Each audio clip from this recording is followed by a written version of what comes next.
Hello बच्चों, welcome. यहाँ पे क्वेश्चन देखते हैं। The end point of a two conormal chord of parabola are concyclic, then the tangent at the feet of normal will be intersected.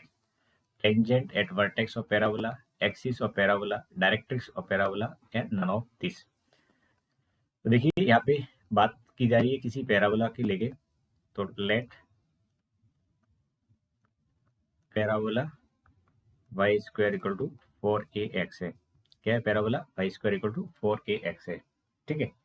अब इससे related जो बात बोली जाएगी कि इसमें end point of two conormal chord of parabola are concyclic. ठीक है।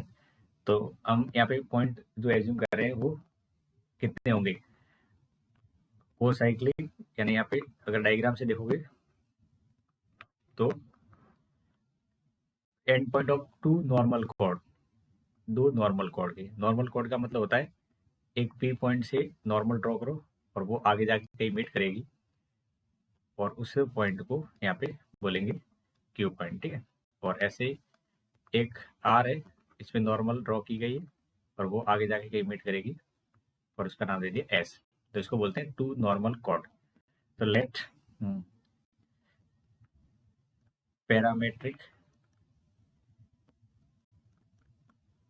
Point are T1, T2, T3 और T4 है।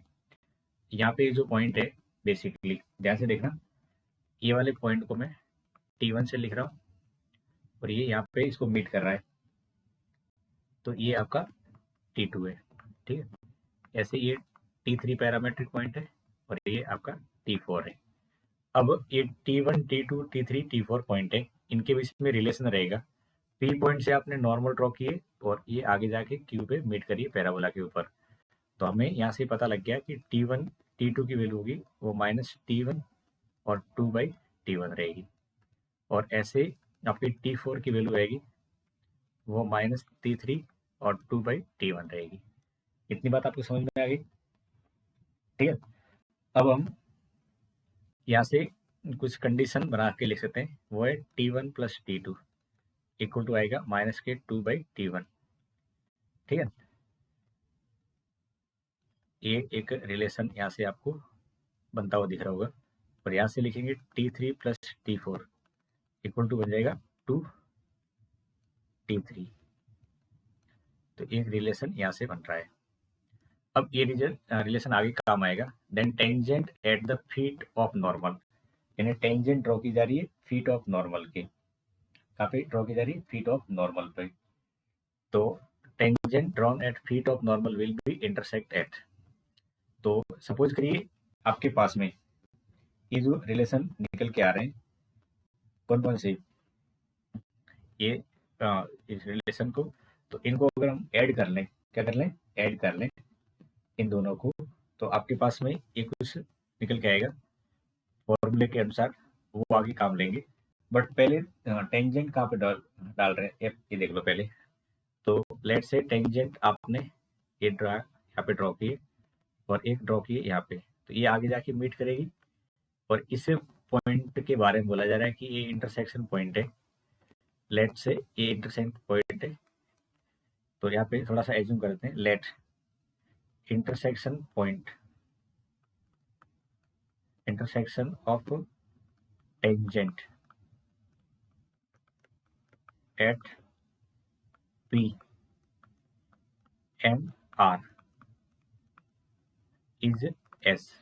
क्या है? S है। तो यहाँ पे S के जो कोऑर्डिनेट होंगे वो क्या होंगे? तो ये हो जाएंगे बच्चों A T1 T3 और A T1 + T3। यहाँ तक आप समझ पा रहे हो? टेंजेंट की पॉइंट ऑफ इंटरसेक्शन का भी एक रिजल्ट फिक्स रहता है। अब इन जगह पे अगर आप यहाँ से वैल्यू निकालने की कोशिश करते हो तो आपको T1 + T3 की वैल्यू निकालनी है। तो इन दोनों रिजल्ट को पकड़िए, ये दोनों रिजल्ट यहाँ से देखने की कोशिश करो।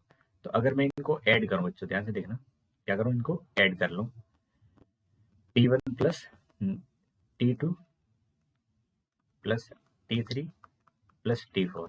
तो यहाँ से ये वाला रिजल्ट जो बनेगा वो बन जाएगा, 2 तो कॉमन आएगा और बेसिकली यहाँ से आपके पास मिल जाएगा 1/T1 और 1/T3। अब हम जानते हैं कि को नॉर्मल पॉइंट पे, अगर को नॉर्मल पॉइंट है, एक कॉन्सेप्ट है, याद रखिए, कॉन्सेप्ट है फॉर को नॉर्मल पॉइंट। अगर को नॉर्मल पॉइंट है तो इनके जो पैरामेट्रिक पार्ट होते हैं, इनका सबका समेशन 0 रहता है, ये आपको ध्यान रखना है, ये इसका कॉन्सेप्ट है। अब ये अगर 0 है तो 0 equal to basically -2 T1 plus T3 upon T1 T3। तो यहाँ से आपके पास में T1 plus T3 equal to क्या निकल के आएगा? 0।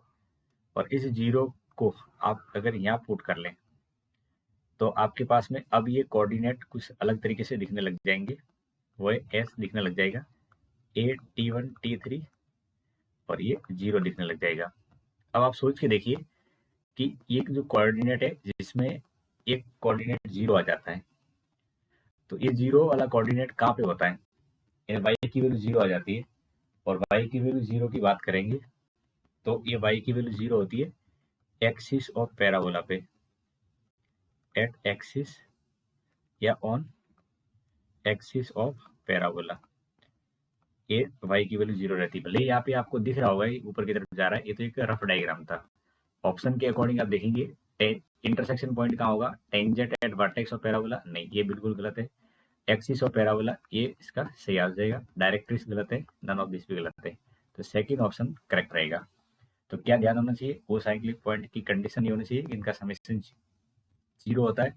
और दूसरी बात कि ये को नॉर्मल की कंडीशन में जो नॉर्मल कोड है उनके पैरामीटर T1 T2 है, तो एक रिलेशन ये रहेगा और दूसरा नॉर्मल कोड का रिलेशन ये रहेगा, और यहाँ से आप आगे सॉल्व आसानी से कर सकते हो। आई होप समझ गए होंगे आप।